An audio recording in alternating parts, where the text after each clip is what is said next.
Aktivitas yang paling sering dilakukan oleh ahli kubur an-nadama, penyesalan. Rok'atani ahabba lihada min baqiyati dunia. Salat sunnah 2 rakaat lebih dicintai oleh mayat yang ada di dalam kuburan ini daripada harta dunia yang kalian tinggalkan, yang kalian kumpulkan. Ternyata aktivitas yang paling sering dilakukan oleh ahlul kubur an-nadama, penyesalan. Menyesal selama-lamanya sampai hari kiamat. Rasulullah berada di alam kubur lebih daripada 1400 tahun lebih. Dan masih terus sampai kapan? Wallahu a'lam bissawab. Di antara yang disesalkan oleh ahli kubur adalah waktu hidup meninggalkan sholat sunnah 2 rakaat. Ayat ini menjelaskan kepada kita bahwa kebanyakan manusia waktu menghadapi kematian tidak siap. Ustadz, adakah orang yang siap menghadapi kematian? Ada, tapi sedikit. Contohnya orang yang siap menghadapi kematian. Nanti kematian seperti menanti datangnya kekasih. Nikmat. Tapi sebagian kecil, Pak. Sebagian besar manusia tidak siap menghadapi kematian. Tandanya apa? Tandanya 2. Dan dijelaskan di dalam surat ayat ini. Apa kata Imam Nawawi? Sampaikan kepada gubernurmu, aku tidak akan kembali ke Damaskus sebelum gubernurmu meninggalkan istananya dan meninggalkan Damaskus. Mungkinkah? Menurut manusia tidak mungkin, menurut Allah mungkin. Sebulan kemudian meninggal ini gubernur ini. Dan Imam Nawawi kembali. Waro, karena waronya Allah meningkatkan kemuliaannya. Tidak takut kepada orang-orang yang dolim. Dan dia bisa melaksanakan ajaran Allah dengan baik. Ikuti sunnah Rasul. Maka insya Allah amal kita tidak akan tertolak. Nih.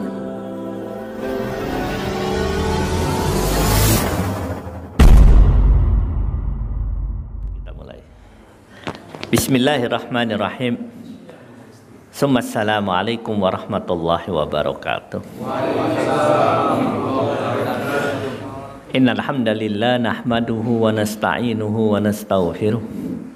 Wa na'udzu billahi min syururi anfusina wa min sayyiati a'malina. May yahdihillahu fala mudhillalah wa may yudlil fala hadiyalah. Nashhadu an la ilaha illallah wahdahu la syarikalah wa nashhadu anna Muhammadan abduhu wa rasuluh. Allahumma shalli ala sayidina Muhammad wa ala alihi wa sahbihi wa man wala. Usikum wa nafsi bitaqwallah faqad fazal muttaqun.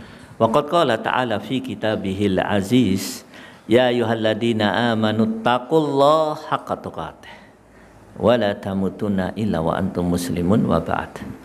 Ikhwan fillah rahimakumullah. Alhamdulillah pada kesempatan malam ini kita bisa berjumpa. Mari kita berdoa kepada Allah Subhanahu wa taala, semoga perjumpaan ini memberikan manfaat bagi diri kita, anak istri kita, orang tua kita, kaum muslimin fid dunya wal akhirah. Saya wasiatkan pada diri saya juga pada semuanya, marilah kita tingkatkan takwa kepada Allah Subhanahu wa taala. Alhamdulillah ini kita berkumpul di masjid yang sangat istimewa milik seorang pahlawan, kiai, ulama besar yang ada di Pulau Madura ini, Ustadz Bahudin, seorang yang alim, berani dan memperjuangkan Islam. Di antara pelajaran yang kami diskusikan dengan kawan-kawan, sudah tiba saatnya buat kami dengan teman-teman lebih dekat dengan ulama-ulama yang ada di Indonesia ini, baik yang sudah meninggal maupun yang masih hidup. Salah satu kelebihan ulama di Indonesia ini, baik yang sudah meninggal maupun yang masih hidup, mereka paham betul tentang kondisi waqi'i Indonesia. Dan mereka faham betul tentang proses kelahiran negeri ini. Maka saya himbau buat teman-teman untuk lebih dekat ulama-ulama yang ada di sini. Jangan sampai karena kedekatan dengan ulama-ulama luar negeri kita lupakan kekayaan yang ada di negeri ini. Salah satunya Al-Ustadz, Al-Syekh, Kiai Bahauddin. Semoga Allah Subhanahu wa taala memberikan rahmat pada beliau dan keluarganya. Nah, Ikhwan fillah rahimakumullah. Mungkin di antara yang hadir ada yang keluarganya mungkin. Nah, saya wasiatkan pada diri saya juga pada semuanya, marilah kita tingkatkan takwa kepada Allah Subhanahu wa taala. Ikhwan fillah rahimakumullah, takwa itu mempunyai banyak ciri. Makin banyak ciri takwa yang kita kumpulkan, makin tinggi derajat takwa kita. Tapi sebaliknya, makin sedikit ciri takwa yang bisa kita kumpulkan, ya makin rendah derajat takwa kita. Dari sekian banyak ciri takwa, ada satu yang nampaknya harus menjadi ciri pribadi kita. Apa itu? Orang yang bertakwa selalu melihat, berusaha untuk mendengar dan mengetahui pemandangan. Tentu yang saya maksud bukan pemandangan di bumi ini, pemandangan di laut atau di gunung. Kita sudah bosan itu. Bahkan hari ini banyak gunung dan tepi laut digunakan untuk maksiat, kecuali mereka-mereka yang mendapat rahmat Allah. Tentu yang saya maksudkan, yang kami maksudkan adalah pemandangan fi sakaratil maut, pemandangan di alam kubur, dan pemandangan di akhirat. Orang yang bertakwa perlu untuk mendengar, mengetahui, melihat pemandangan tersebut. Dan ayat-ayat Al-Quran, hadis Nabi banyak yang menjelaskan tentang hal itu. Penting buat kita, mumpung kita masih hidup. Nah, pada kesempatan yang mulia ini kami akan menyampaikan beberapa di antaranya. Pemandangan yang pertama. Di dalam satu riwayat dikatakan, marron Nabi sallallahu alaihi wasallam bi qabrin. Faqala man sahiba hadal qabr, faqalu fulan, faqala raq'atani ahabba lihada min baqiyati dunyakum au kama qala. Yang artinya dalam bahasa Indonesia, pada satu waktu Rasulullah sallallahu alaihi wasallam jalan di kuburan. Sampailah Rasulullah di satu kuburan. Kemudian Rasulullah bertanya, man sahibah hadal qabr, ini kuburannya siapa? Faqalu fulan. Para sahabat menjawab, kuburannya Pak Fulan. Faqala, kemudian Rasulullah bersabda, raq'atani ahabba lihada min baqiyati dunya. Salat sunnah 2 rakaat lebih dicintai oleh mayat yang ada di dalam kuburan ini daripada harta dunia yang kalian tinggalkan, yang kalian kumpulkan. Ada 2 pelajaran penting yang bisa kita ambil dari hadis ini. Pelajaran yang pertama, ternyata aktivitas yang paling sering dilakukan oleh ahlul kubur an-nadama, penyesalan. Pagi menyesal, siang menyesal, sore menyesal, malam menyesal. Menyesal selama-lamanya sampai hari kiamat. Pak, kehidupan di alam dunia dengan kehidupan di alam kubur lebih lama mana? Di alam kubur. Nih kita ambil saja Rasulullah. Rasulullah di alam dunia berapa tahun? 63 tahun. Di alam kubur sampai hari ini Rasulullah berada di alam kubur lebih daripada berapa? 1400 tahun lebih. Dan masih terus sampai kapan? Wallahu a'lam bissawab. Pelajaran yang pertama yang bisa kita ambil dari hadis ini, aktivitas yang paling sering dilakukan oleh ahli kubur an-nadama, penyesalan. Pelajaran yang kedua,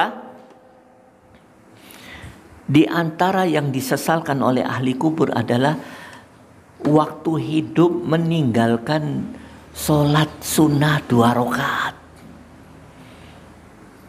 Sebagian ulama mengatakan yang dimaksud sholat sunnah 2 rakaat itu adalah mewakili amal soleh yang kecil. Sholat sunnah 2 rakaat.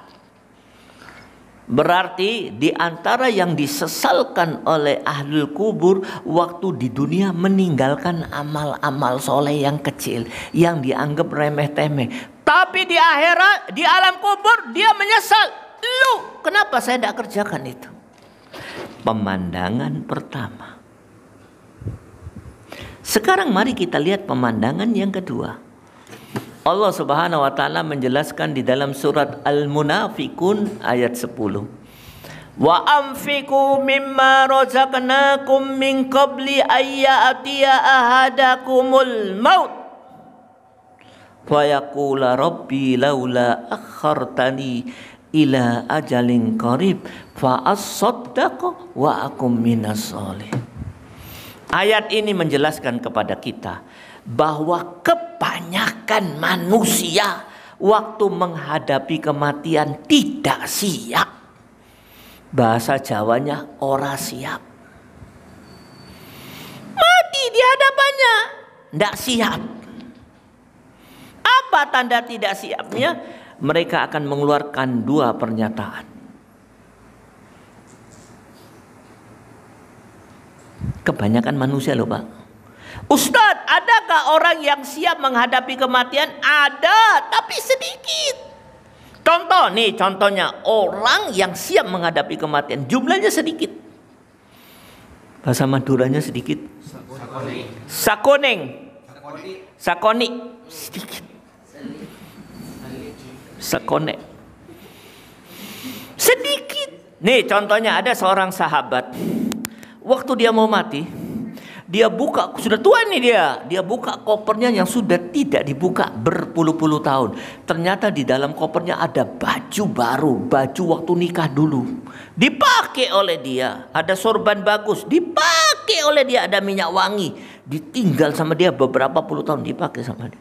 Istrinya bertanya, suamiku, kenapa kau pakai baju baru? Apa kata suaminya? Sebentar lagi aku jumpa kekasihku. Loh, kekasih yang mana lagi? Istrimu cuman aku. Nggak, kata suaminya. Ada yang lebih aku cintai daripada kau. Sama istrinya ditinggal ke dapur. Wah, ini suamiku apa? Pikun. Dipakai baju itu, beliau tidur, dalam tidurnya meninggal. Yang dimaksud kekasih adalah al-maut, kematian.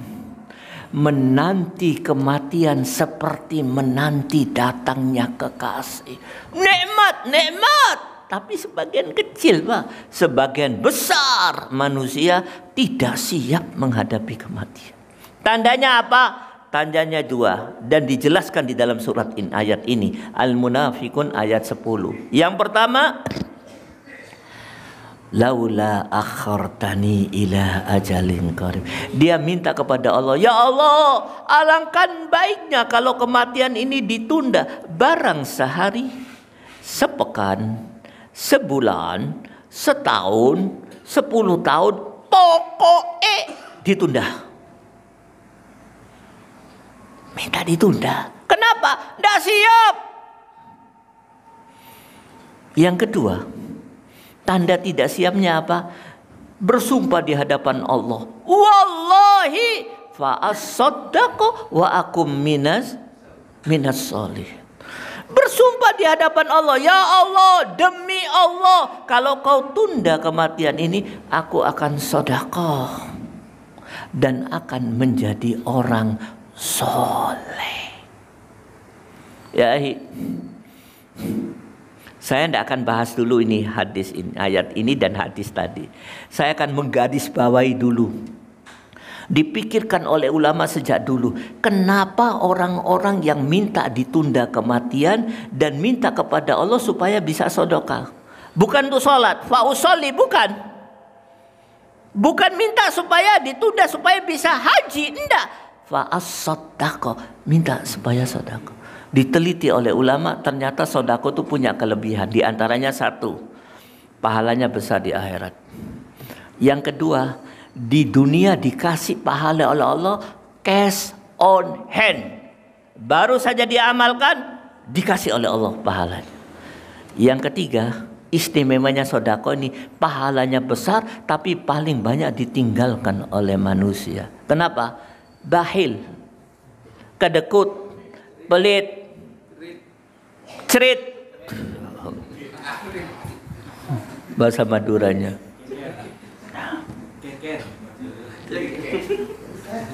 Nih, saya akan cerita sedikit sebelum kita masuk kepada ayat ini.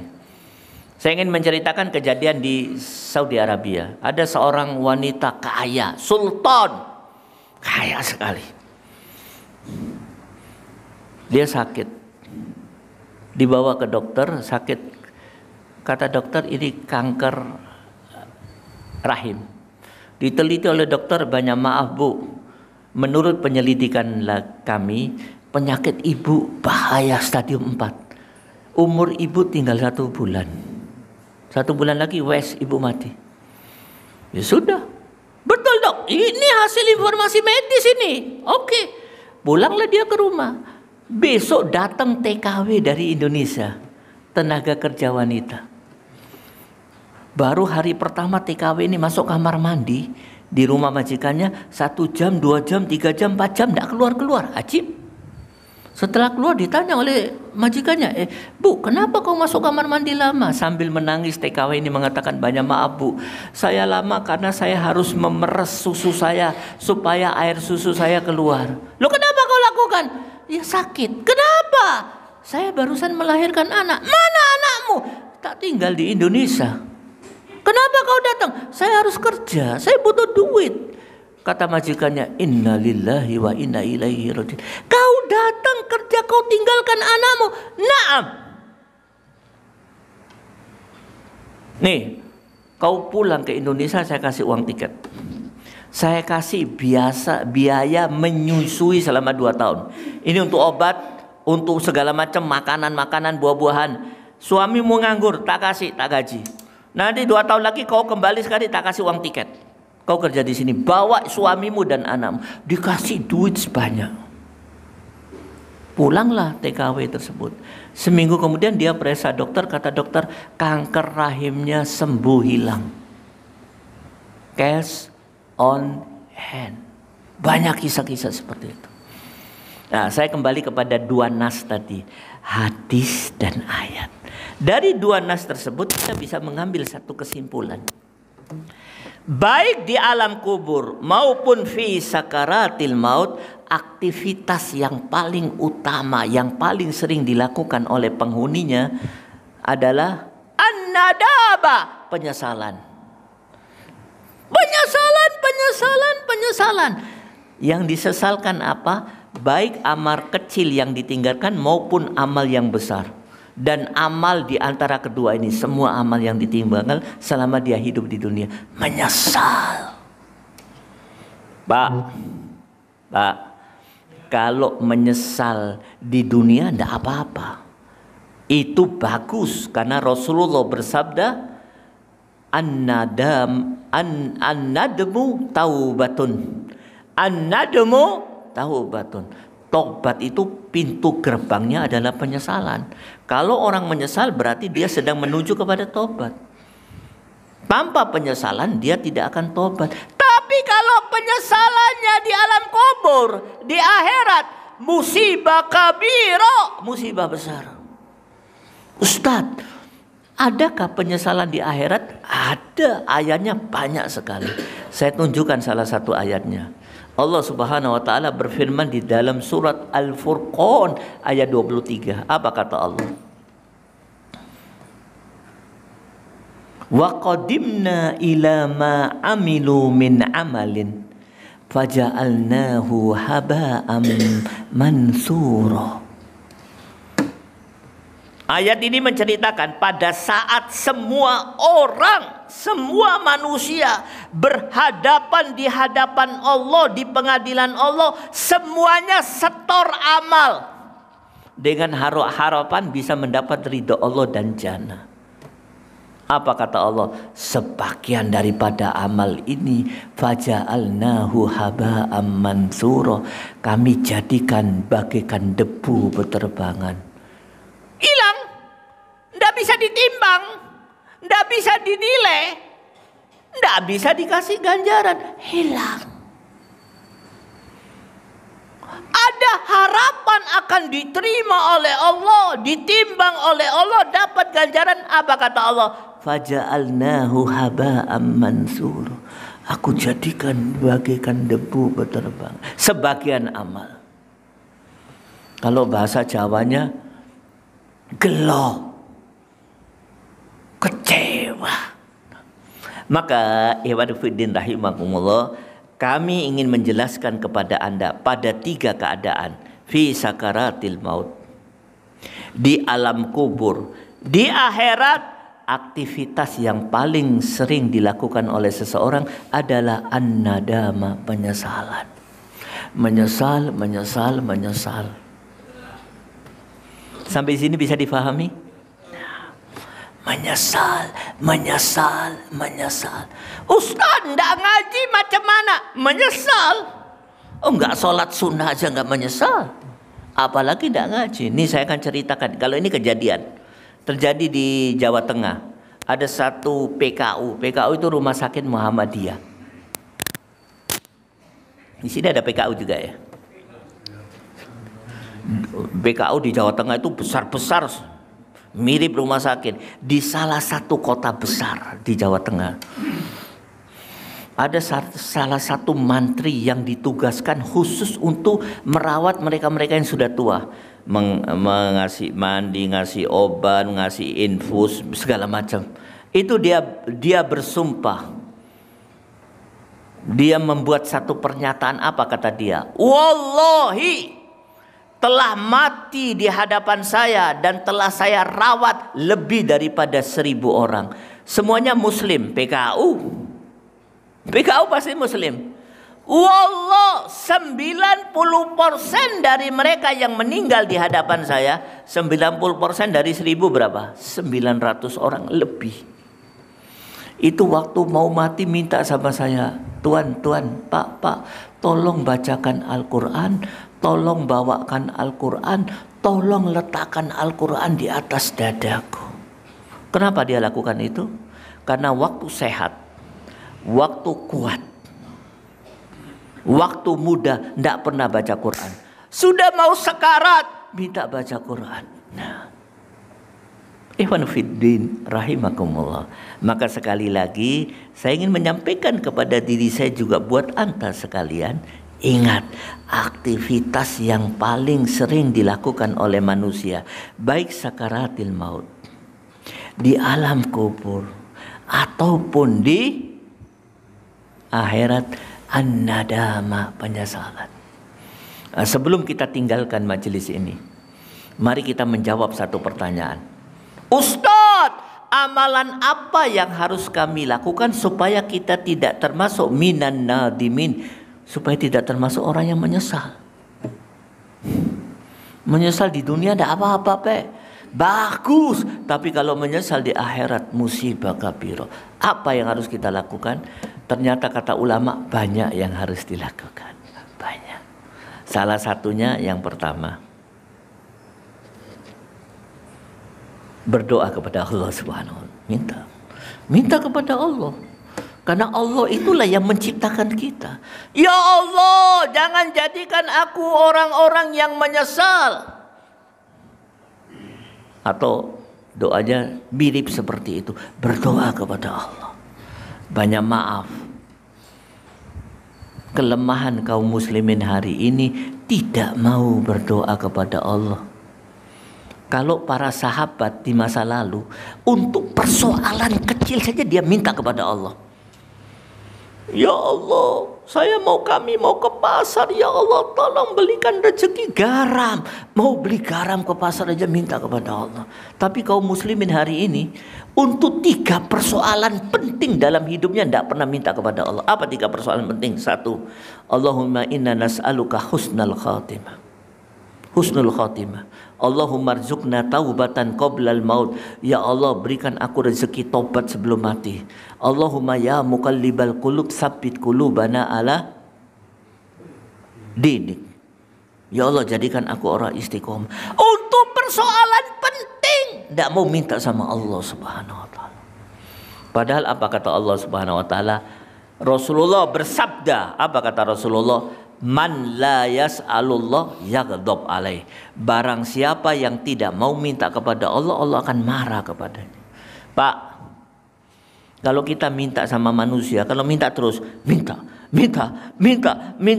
oh, manusia akan marah. Tapi kalau kita tidak minta sama Allah, Allah akan marah. Ini saya akan menjelaskan satu ayat yang sangat istimewa. Ayat ini terdapat di dalam surat 40, surat Ghafir ayat 60. Apa kata Allah? Wa qala rabbukum ud'uni astajib lakum innal ladina yastakbiruna an ibadati sayadkhuluna jahannama dakhilin. Ayat ini menceritakan sunatullah. Sunatullah ini begini loh Pak. Nih, kalau saya lempar ke atas jatuh ke bawah, ini sunatullah. Megang api panas, sunatullah. Megang es, sunatullah. Makan sate enak, sunatullah. Nah, ayat ini menjelaskan sunatullah. Apa kata Allah? Ud'uni astajib lakum. Kau minta kepadaku, aku kasih. Ndak minta, ndak tak kasih. Minta sedikit, aku kasih sedikit. Minta banyak, tak kasih semua.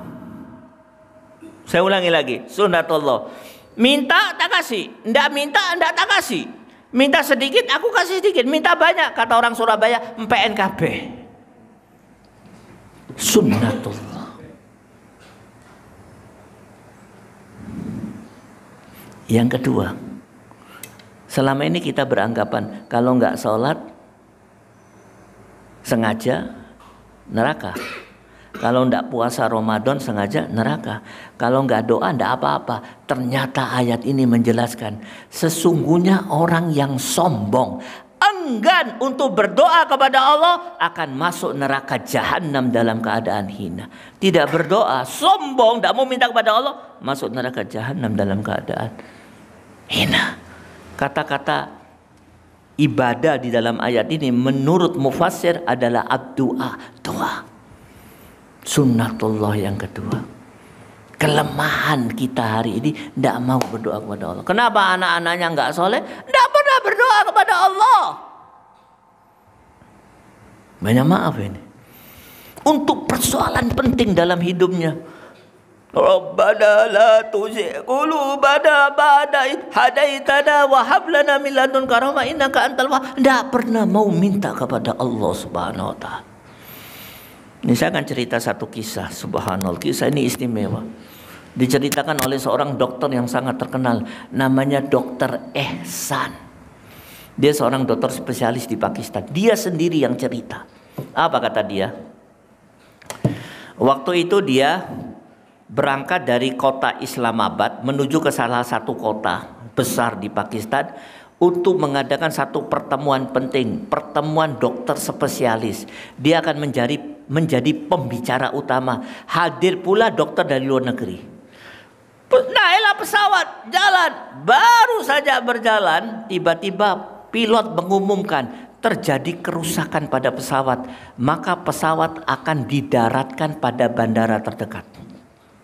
Setelah sampai di bandara, dia bertanya pada petugas bandara, berapa menit perbaikan pesawat? Kata petugas 10 jam. Loh, pertemuan saya 2 jam lagi, saya terlambat, ini pertemuan penting. Apa kata petugas? Tuan, kami tunjukkan ada jalan pintas, cuman lewat hutan. Insya Allah kurang dari 2 jam, Tuan sampai di sana. Oh siap, dia panggil taksi. Naik pesawat lewat hutan, oh penuh dengan jurang. Di tengah perjalanan hujan deras. Walhasil taksi tidak bisa jalan. Yang mereka pikirkan sekarang ini bukan menghadiri pertemuan, tapi menyelamatkan dirinya. Miring sedikit, jurang. Alhamdulillah di kejauhan dia melihat ada lampu. Didatangi oleh mobil tersebut, 2 orang turun, Ternyata rumah seorang nenek, rumah besar. Mereka disambut oleh nenek dengan hangat. Disuruh makan, dikasih minuman, alhamdulillah. Cuman aneh. Nenek itu setiap habis menghidangkan makanan, dia masuk kamar. Kemudian keluar lagi, tanya tamunya, kurang apa? Masuk kamar lagi. Kemudian keluar lagi. Menghadapi tamu, masuk kamar lagi. Ajib. Maka ditanya, Nek, jamuan nenek menyenangkan kami. Kami mendapatkan kehangatan. Cuman yang membuat kami heran, kenapa kok ulah nenek masuk keluar masuk? Ada apa, Nek? Apa kata nenek? Wallahi, sejak muda saya selalu berdoa kepada Allah. Ada tamu nggak ada tamu, saya berdoa. Hari ini ada tamu, saya tidak akan meninggalkan doa. Dan apa yang terjadi? Seluruh permintaanku dikabulkan oleh Allah kecuali satu. Satu itu apa, Nek? Mari ikut ke kamar. Dua orang ini masuk kamar, ternyata di tengah kamar nenek ada cucu nenek terbaring lemas. Kata nenek, ini cucuku sudah sakit beberapa bulan. Tetangga mengatakan kepadaku supaya saya bawa anak ini ke Islamabad ketemu dengan dokter Ihsan. Dokter Ihsan menjerit, Allahu Akbar, Subhanallah, la ilaha illallah. Nek, saya dokter Ihsan.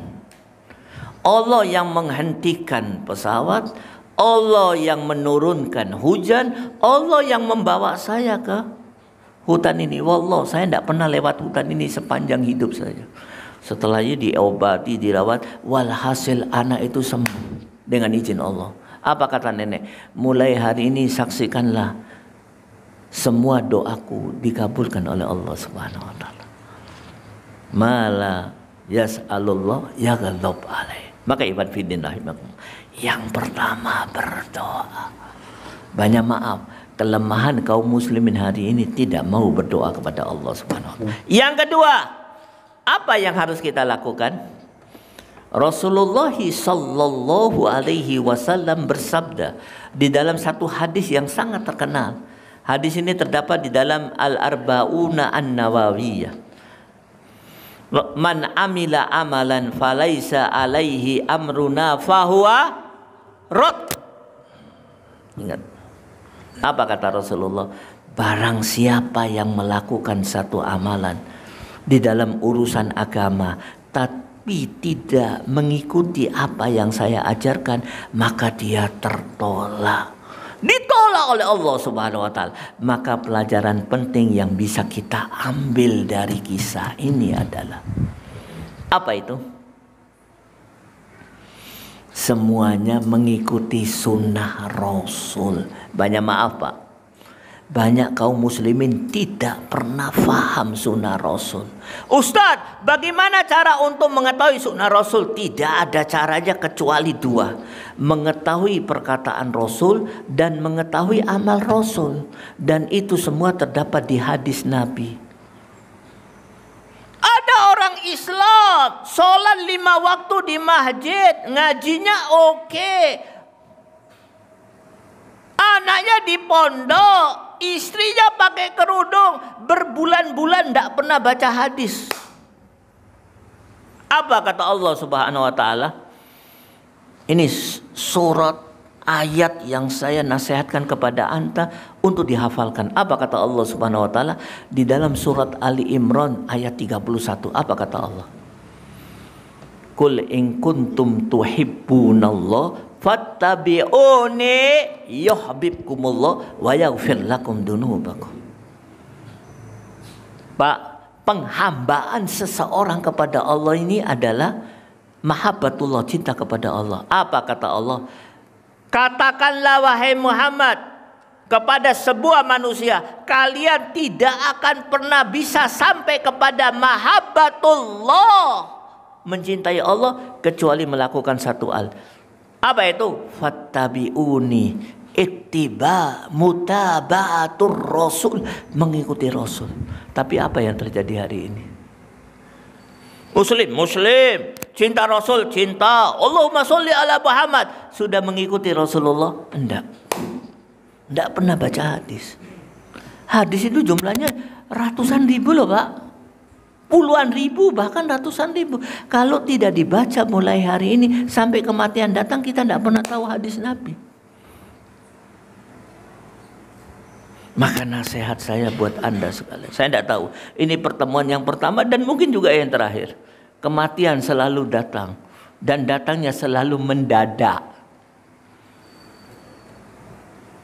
Saya nasihatkan jangan lupa hadis Nabi. Kelemahan kaum muslimin hari ini tidak pernah membaca hadis Nabi. Masih ada berapa menit nih? Sudah hampir adzan. Kurang 10 menit. Dan ini saya akan cerita sedikit tentang Imam An-Nawawi. Buku ini terdapat di dalam hadis ini ditulis oleh Imam Nawawi di dalam kitab Al-Arba'un An-Nawawiyah. Imam Nawawi ini tulisannya banyak, di antaranya Riyadhus Shalihin. Tidak ada pondok pesantren di dunia ini yang tidak memiliki dua buku, Al-Arba'un An-Nawawi maupun Riyadhus Shalihin. Ditulis oleh Imam Nawawi. Ini saya akan ceritakan ada satu kisah, dua kisah Imam Nawawi yang perlu menjadi pelajaran buat kita. Imam Nawawi itu tinggal di satu desa namanya Desa Nawa. Desa Nawa itu penuh dengan buah-buahan, daerah subur. Orang datang ke sana untuk beli buah dan makan buah. Cuman aneh bin ajaib, Imam Nawawi tinggal di Desa Nawa, tidak pernah makan buah di Desa Nawa. Loh kenapa ya Imam? Apa kata dia? Wallah, kenapa saya tidak makan? Saya tahu di desa ini ada tanah wakaf yang hilang. Dan saya tidak tahu tanah wakaf itu ada di mana. Maka untuk keselamatan diri saya tidak mau makan buah. Kenapa? Karena saya khawatir buah itu tumbuh di pohon, yang pohon itu ditanam di atas tanah wakaf yang hilang. Subhanallah. Sifat ini namanya warok. Dan karena sifat itu akhirnya Allah memberikan satu kelebihan lagi pada Imam Nawawi di samping kelebihan yang lain yang menggetarkan sejarah. Apa itu? Pada saat itu Imam Nawawi tinggal di satu wilayah yang dipimpin oleh seorang gubernur yang zalim.